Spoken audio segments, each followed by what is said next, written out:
This is The Point, news from noise, daily market call presented by Kattan Ferretti Financial. I'm your CEO, Brad Roth, and I look forward to having a daily discussion with you over the topics that we present in this note every single morning. So without further ado, The Point. All right, and good morning. Welcome to The Point. This is Brad Roth. It is a beautiful day in Pittsburgh. Cameron and I are in separate locations, and we are going to be doing this over the phone, Cam. So hopefully the audio works. So give us the news. Stocks are mixed this morning as the Dow and S&P show small gains, while the Nasdaq ticks slightly lower, with technology and healthcare shares declining. Gold climbed for a second consecutive day, up 0.4%, while oil halted its four-day climb, stumbling 0.3%.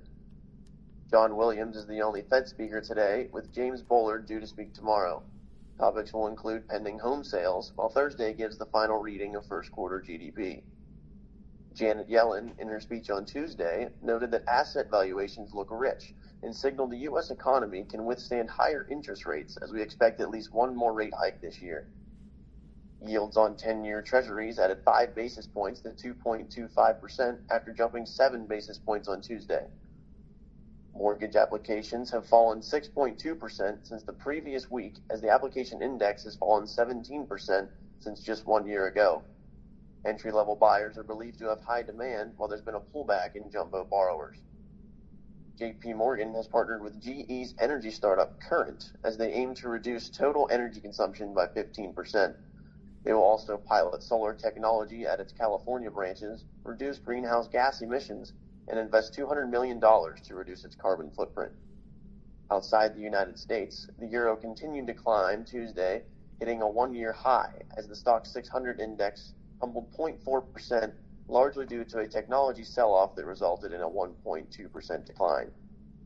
After wreaking havoc in Europe, a new cyber attack has begun to feel international effects. Businesses, port operators, and government systems in Europe, the United States, South America, and Asia have all experienced the attack. Similar to the U.S.'s drop in mortgage applications, London's luxury home values have fallen 6.8% since the Brexit vote, as they face economic uncertainty, causing bankers to postpone purchases. Europe's banking unions have failed its latest test after allowing Italy to spend up to 17 billion euros to clean up a mess left by two failed banks. It's a setback for the Eurozone's putative banking union and for the EU's efforts to supervise anti-competitive state aid. Nestle has made its first concession to activist investor Dan Loeb by announcing Tuesday a $21 billion share buyback plan to boost the stock price. The MSCI Asia Pacific Index dropped 0.4% as gains in banks and raw materials were overshadowed by a decline in technology shares led by Samsung along with others. The yuan is up 0.2% after a 0.6% increase on Tuesday on speculation of intervention from the central bank. China's PMI, after unexpectedly remaining unchanged in May, might have declined this month as a reflection of government offers to cut overcapacity and leverage. We will find out more on this on Friday. Japanese inflation, factory output, unemployment, household consumption, and housing starts are all due this week as the Nikkei lost almost 0.5% on Tuesday. Alabama is slated to invest $1 billion in Lazada, an online mall, to secure control of the fast-growing startup. And lastly, a man named David Webb, who issued a report entitled The Enigma Network, 50 Stocks Not to Own, has sent shockwaves across the Hong Kong equities as the Hang Seng Index fell over 0.5% on Tuesday. Now, Brad, Janet Yellen is saying that she notes that asset valuations have looked rich and that this economy can withstand higher interest rates. What's your take on that? Yeah, so we've been seeing some of these Fed speakers over the last, maybe 6 months or a year talking about valuations being somewhat rich to kind of traditional PE metrics and price to earnings ratios. Before I get to Yellen, there was an interesting note from Goldman who raised their price target from 2,300 to 2,400 on the S&P, which is actually a 1% decline over the next 6 months. One that is just a reflection of how wrong these analysts currently and have always been wrong. But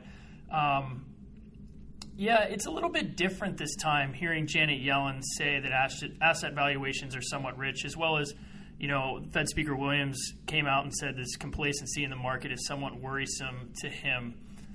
When they were saying those things before, we were still in a really low rate environment. It really wasn't a time where we saw the Fed raising rates. Now they're in raising rate mode with them coming out and saying some of these things. So the market's going to look at this a little bit more and take them a little bit more seriously, which is why I think we saw some of the sell-off that we got yesterday.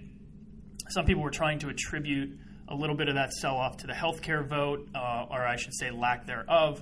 But I think the majority of the move yesterday is traders and investors kind of realizing that the Fed is serious about raising rates and they're serious about valuation. The other thing in your news that keeps becoming a recurring theme, and has been a recurring theme for a while, is EU banking. That really worries me. I've been keeping my eye on that. I think the United States banking system is stronger. I think they've done a lot of things right to ensure that the system is stable, but the Europe is a different story. So I'm going to keep an eye on that and continue to watch that play out. Last thing for me is, we saw a little bit of a sell-off yesterday. Nothing to be worried about yet. We are at a higher level on our risk range internally when we're looking at risk metrics. However, we have not got a signal in terms of anything to flash red. But it seems like golf week for us, Cam. It is a slow week in sports. You came out with your golf tip yesterday. You got another one today. And seeing that most major sports networks are talking about a fictitious tennis match between Venus Williams or Serena Williams and the men just shows how slow of a week it is. Right. Yeah. I mean, pretty much absolutely nothing going on anywhere except for some baseball, but that gets boring after a while. So I decided to do a little bit of golf this week, keep up the tips for you. Kind of today, it was a lot of people tend to feel that when their game lags, it's in their swing and they're out there trying to perfect their swing. They go up to the range and whack 50 drivers and hit the last one good, and they're like, oh, I'm good to go, and they go home. But the true downfall of, I would say, the average golfer is all in the short game. I mean, your average golfer is going to be around the green in regulation, say 2 strokes on a par 4, and they're walking away with 6s, and then they go home blaming their terrible swing. So really, I think people just need to spend a lot more time on the putting green, on the chipping green, kind of working out those little kinks, and you'll be surprised when you can add up your score after a hard day's work on the short game facilities. You saved yourself at least 10 strokes. So yeah, well, as they say, drive for show, putt for dough. I am not a good putter, so I can't get it working. But hey, this has been The Point. It is Wednesday, June 28th. Yes. All right, we'll see y'all tomorrow.